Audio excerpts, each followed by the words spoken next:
Nora cycled home deep in thought. She wondered if the man who had died had been a resident or a total stranger. If he lived on Sandhamn, then she should have heard that someone was missing. The island was small enough for most people to keep an eye on each other. The social network was strong, but she hadn't heard a thing. As she lifted Simon down and parked the bike by the fence, she saw her next-door neighbor, Sina Brand, watering her roses. The most glorious roses covered the south-facing wall of Sina's house, pink interspersed with red. The rose bushes were several decades old, their stems as thick as a wrist. Sina, or Auntie Sina as Nora called her when she was little, lived in the Brand house, one of the most beautiful houses on the island, right in the middle of Kvarnberget, just by the inlet to Sandhamn. When the old windmill that had stood on Kvarnberget was moved in the 1860s, Sina's grandfather, the master pilot Carl Wilhelm Brand, saw an opportunity to make use of the land. After many years, he built a truly imposing house right at the top of the hill.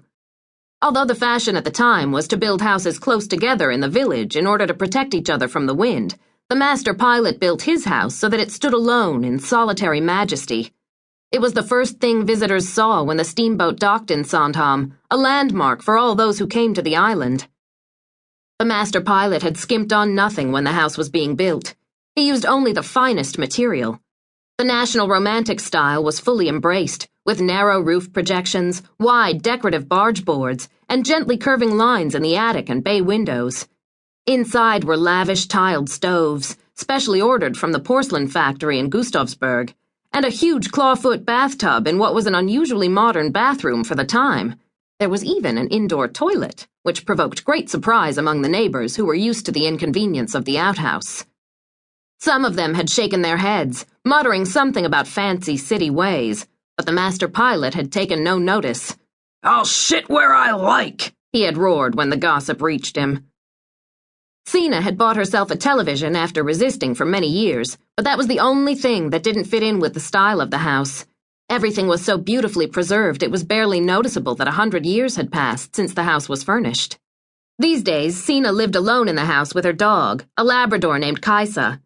From time to time, she complained about the cost of everything, but each time some fresh outsider tried to tempt her with an amazing offer for what had to be one of Sandhamn's most beautiful buildings, she snorted and sent them packing. "This is where I was born, and this is where I'm going to die," she would say without a shred of sentimentality. "No rich kid from Stockholm is moving in here." Sina loved the house she had inherited, and Nora could understand why. When she was little, Sina had been like an extra grandmother, and Nora felt just as much at home in her house as in her parents'.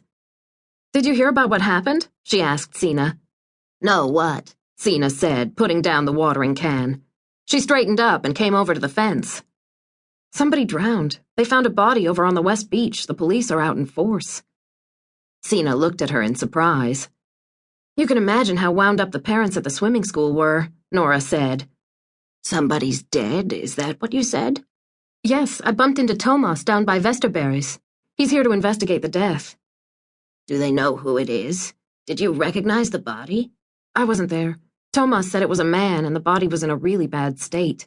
Apparently it's been in the water for several months." "So Thomas is here on police business. Oh, to think he's so grown up," said Sina. "So am I. He's only a year older than me," Nora said with a grin. "It's still hard to grasp. Time goes so quickly." Sina looked sad. "I can hardly believe you've got children of your own. It seems like just yesterday you were as small as Adam and Simon." Nora smiled, said goodbye, and went inside. She loved her house, which she had inherited several years earlier from her grandmother. It wasn't all that big, but it was charming and had held up really well, considering it was built in 1915.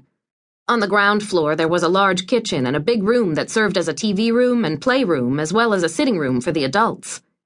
A small tiled stove with a delicate flower pattern had been preserved over the years. In the winter, it warmed the whole ground floor. Since there were power outages occasionally in the archipelago, it was a useful asset. Upstairs, there were 2 bedrooms, one for her and Henrik and one for the boys. When they'd moved in, they had treated the house to a complete and much-needed renovation of the kitchen and bathroom. Nothing too over the top.